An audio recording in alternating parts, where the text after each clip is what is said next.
content and material discussed in these podcasts are for informational purposes only and are not intended to be a substitute for your professional veterinarian's advice, diagnosis, or treatments. Always seek the assistance of your own veterinarian with any questions you may have regarding the medical condition of your pet.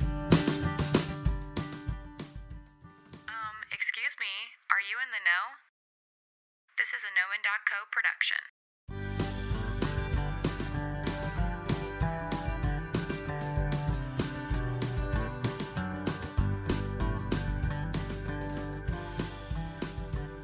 2020 has been a very difficult year for so many people, not only those who have lost a friend, a family member, their job or their business, but also the burden of our amazing doctors, nurses, and other healthcare workers who have worked endless hours during this pandemic. We will get through this crisis, and by working together, 2021 will be a much better year for everyone. I have faith in that. I have faith in you and our world. Here's to 2021 and new beginnings.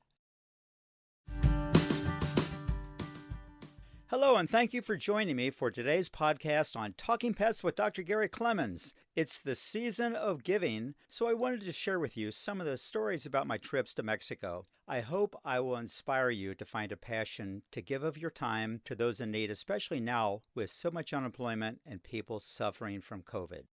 I was a youth group leader at our church, Trinity United Methodist Church in Milford, Ohio. Our associate pastor, Suzanne Allen, was arranging a mission trip to Mexico. I'd never been before, and knowing I was a vet, she told me I wouldn't enjoy what I saw there because of the way the animals were treated. Nothing could really prepare me for what we were about to see. My wife and I and our group flew to Matamoros, Mexico in February, and our job was to build a home for a mother and her daughter who had lupus. Now, Matamoros was a city of about 25,000 people, but after the NAFTA, the North American Free Trade Agreement, was passed, many people from central Mexico moved north hoping to find jobs in the factories, and the city grew from about 25,000 people to 250,000 people. Unfortunately, there was no housing for the people to live in, so the Mexican government leveled large garbage dumps and allowed people to purchase small plots of property in order to build a small home or shack to live in. The original homes, and some of them were still there when we were there, were made out of wooden shipping crates or pallets with cardboard or old carpeting stuffed in the wooden slats to keep the cold air out. They used scraps of tin or whatever kind of material they had that was available.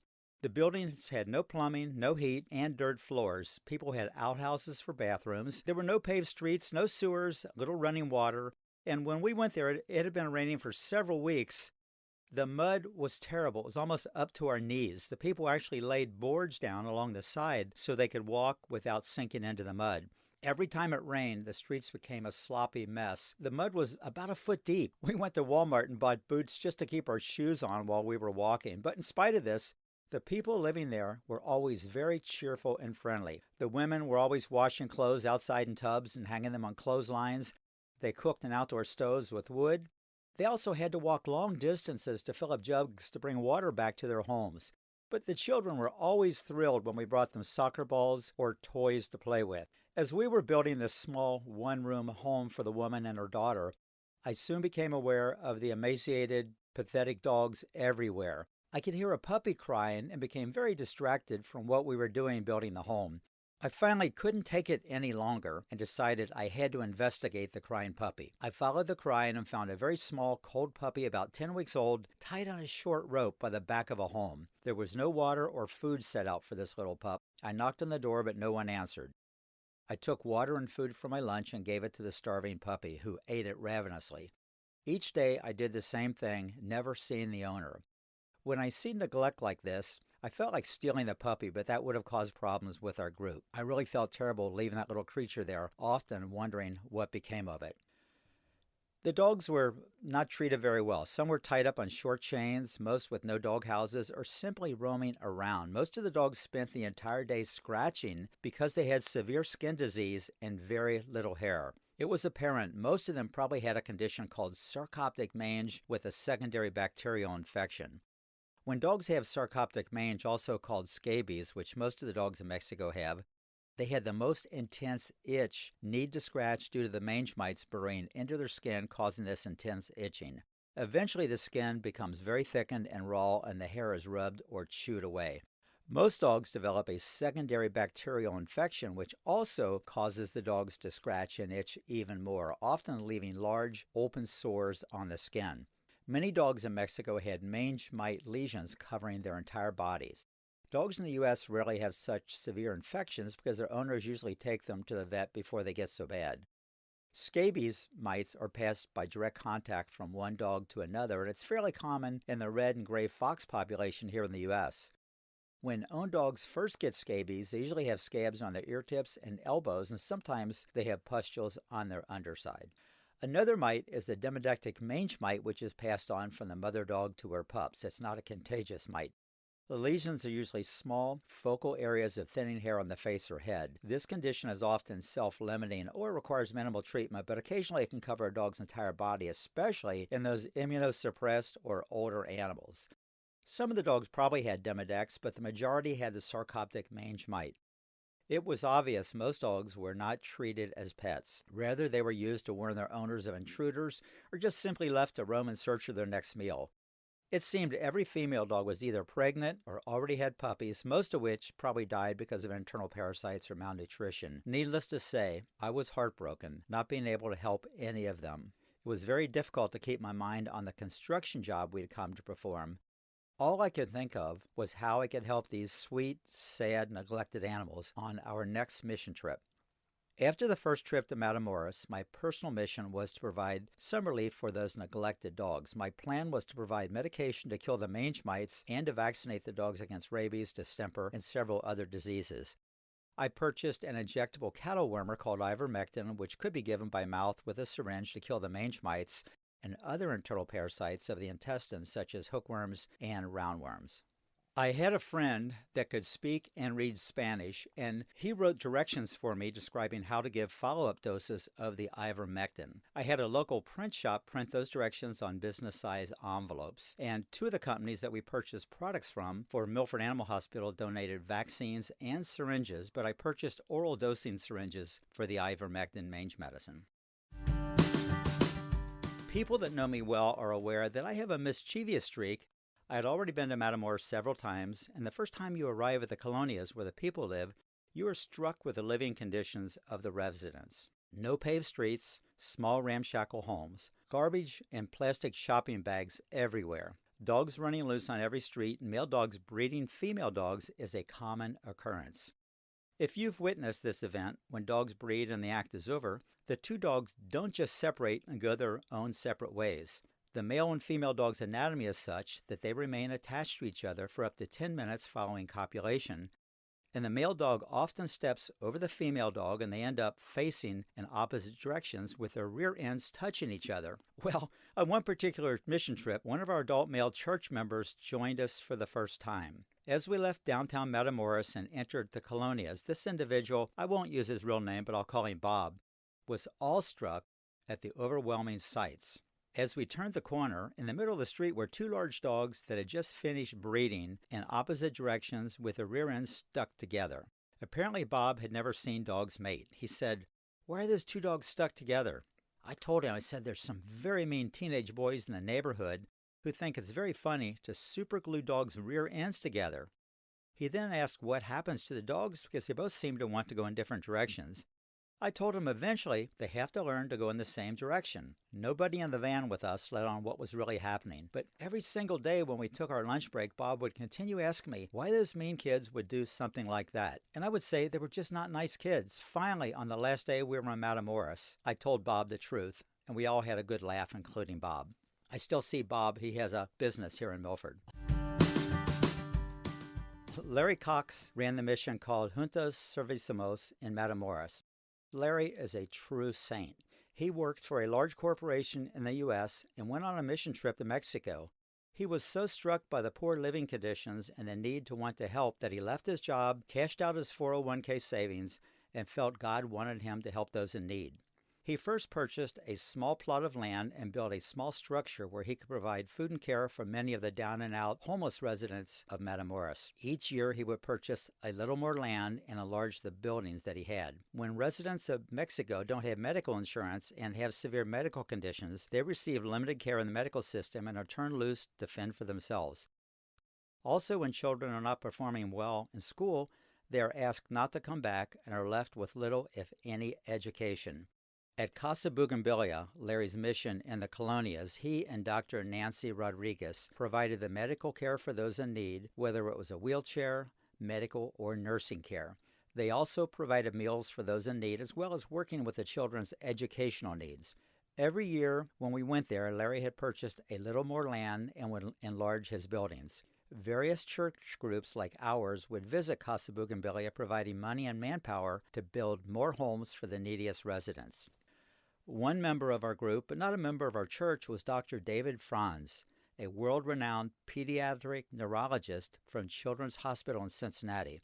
Many of the children in the colonias had severe neurologic disease and seizures. Most were being treated by non-qualified individuals with drugs and supplements that did nothing to control their seizures. Dr. Dave would very lovingly examine and diagnose each child's condition, and after returning home to Cincinnati would arrange the delivery of the proper medication to each child. What he provided those children was so much more important than the treatments we provided for the dogs. The Mexican drug cartels were prevalent in the area, so we had to be very cautious. We later found out one of the cartel leaders lived in a large building which had an 8-foot wall surrounding the property, only about 500 feet from Casa Bougainvillea, the name of Larry's complex. One year, just prior to our trip to Matamoros, I read that there had been a shootout at the bridge between Matamoros and Brownsville, Texas, where we would cross daily. The shootout was between a drug cartel and the Mexican Navy. The local police were seldom used in these operations because they were often working with the cartels. If they didn't work with the cartels, they or their family members were often murdered. The newspaper article said 75 people had been shot and killed. So I was kind of worried about our group going, so I called Larry to see if it was still safe to come, and he said, ignore the newspaper report. There weren't 75 people killed, there were only 35 killed. Somehow that was supposed to be comforting. We arrived several weeks later. The second year we returned, and my focus was helping the dogs, we set up a table in part of Larry's building to use as an exam table, and the word went out for the people to bring us their dogs for treatment and vaccination. Watching the spectacle unfold, we soon realized most of the dogs had never been walked on a leash. Many owners were dragging their dogs with a rope around their neck. Most chose to just pick them up and carry them to the table. Very few of the dogs had been handled by their owners, so we had to hold them for their vaccinations, and I had to open each dog's mouth to administer the mange medicine. My wife Donna and several others would draw up the vaccinations. I would then tell them the approximate weight of each animal so they could draw up the proper amount of mange medicine, and then they would hand it to me to administer into each dog's mouth. They would fill 3 more syringes with mange medicine, place a cap on them, and place them in the envelope with the owners with the directions for future use. After that first attempt at helping the dogs, we decided in order to treat more dogs, we'd have to take the show on the road and walk to each house. We always had a local resident with us to translate and make sure we were safe. Kidnapping Americans and holding them for ransom can be an occurrence in Mexico. By going door to door, we were able to treat about 150 dogs on each trip. Many of the dogs were tied up in the yards with wire wrapped around their neck, which was attached to a chain, which was always tangled up. These dogs were only able to move about 3 feet. We'd have to tell the residents to bring water for their dogs, and most would drink like they hadn't had water for days. On future trips, we began taking nylon collars and plastic-coated steel tie-out cables with swivels on the end so the dogs could walk about 10 feet and not get tangled up. One dog had wire twisted around its neck with many barbs embedded in the skin. It took about 20 minutes using pliers to get the wire untangled. The dog's chain was only 3 feet long. But once we got it untangled and placed a new soft collar in the dog's neck with a 10-foot tie-out cable so it could move around freely, the dog just stood there like it couldn't move because it had been standing in one spot for so many years. That was so sad. We eventually made 7 trips to Matamoros, and every year it was evident that people were taking better care of their dogs, primarily because they saw how each of us handled and loved each dog. They also saw how each dog responded positively to being handled gently. When I would squat down to open each dog's mouth to administer the oral mange medicine, the dog would look kind of anxious and kind of back up slightly. Once I stroked their head and talked to them softly, the expression on their face would change, as if to say, "Wow, that feels kind of nice, keep doing it." Many of the dogs were pit bulls with scars because they'd been used for fighting. Even these dogs enjoyed our kindness and never attempted to growl or bite. On each trip to Matamoros, we would take one day to travel to a remote fishing village on the coast. The Mexican government would not allow any fishing for 1 month during the year so the fish could spawn and would not be wiped out from overfishing. During this time, the residents had very little food to eat, so we took bags of food for each family. They were called despensas. Each bag contained a bag of rice, a bag of beans, powdered milk, corn oil, and several other items. And this was supposed to last a family of 4 for 1 week. One village was on a small island, which was basically a 1-mile-long sandbar with several dozen houses on it. When we arrived, they had boats waiting for us to take food over to the island. On this particular mission trip, we had 5 teenagers from our church youth group join us. They went across in the first boat to distribute the food, and several of us remained on shore to load the next boat. When we finally went across to the island, 2 of our teenage girls came running and were crying hysterically. I said, "What's wrong?" They said they saw a boy about 10 years old pick up a small puppy that was probably only about 3 weeks old and punt it like a football. He had found the litter of pups under a cactus plant where the mother had given birth to protect herself and hide the pups. Very few of the dogs on this island would allow anyone to touch them. We later found out that many of the men on the island were alcoholics, and they physically abused and beat their wives, their kids, and probably their dogs. This was very disheartening and hard for us to accept. Apparently, this little boy had seen his father do the same thing to other puppies, and he thought, that's what you do to them. The village that we visited next was just across the bay from the island where the dogs were fearful from being abused. And this island was totally opposite. The people were very friendly, and the dogs were also very friendly, which meant the people treated them well. Many of the dogs were very thin, but otherwise healthy. On the return trip from the fishing village, Larry said that there was a very old woman living alone that had started a charcoal fire in order to keep warm. She was very frail and had stumbled backwards and fell onto the burning coals and was unable to get up for a long period of time. She had supposedly suffered severe burns on her rear end and back and was not being treated. It was getting kind of late in the evening, but we eventually found her small shack. Larry and some of the other church members carefully bundled her up, and she returned back to Casa Bougainvillea that night with our group. Once we got there, Dr. Nancy and the other women put her in the shower, and they began the long process of cleaning her severely burned backside, debriding the dead tissue, and medicating her wounds. And this treatment had to go on for weeks, if not months, before she was able to return home. It was real cute because the next day they had her in a small room, and she was so happy because they gave her popcorn, and she had a little tiny black and white TV she could watch. She was just such a gracious woman. The next year that we went back on our trip to the fishing village, we stopped to see her, and she was so gracious and thankful for all that had been done for her, and she took us to her small garden to show us the beautiful flowers that she had grown. This beautiful act of kindness is just one example of the amazing work Larry Cox and Dr. Nancy did every single day, thinking only of the needs of others and not their own. Several years before we went to Matamoros, a 12-year-old girl was pregnant and trying to deliver a baby. Needless to say, the child was much too small to have a normal delivery, and the attending physician, or whoever was going to deliver the baby, used forceps on the child's head to aid in the delivery. Unfortunately, there was damage to the skull as well as the brain. Eventually, Larry and Dr. Nancy were asked to take over the care for Kayla, and they raised her like one of their own. They also took in and raised 2 other Mexican children who had been born in the U.S., eventually returned to Mexico. One other part of the story, eventually, Dr. Nancy and Larry got married. The narco war and street violence made living in Matamoros very unsafe, and a new drug cartel from the south was wreaking havoc on those living around Casa Bougainvillea. Larry and his family became a target of the cartel, and he and his family had to hurriedly escape back into the U.S., leaving everything behind. When they reached the border agents would not allow them to take Kayla, the girl who had the damage to the head. They would not allow her to cross into the U.S. because she was not a U.S. citizen, but the other 2 children were allowed to cross since they were born in the U.S. Poor Kayla was bounced around from one facility and foster home to another for 7 years.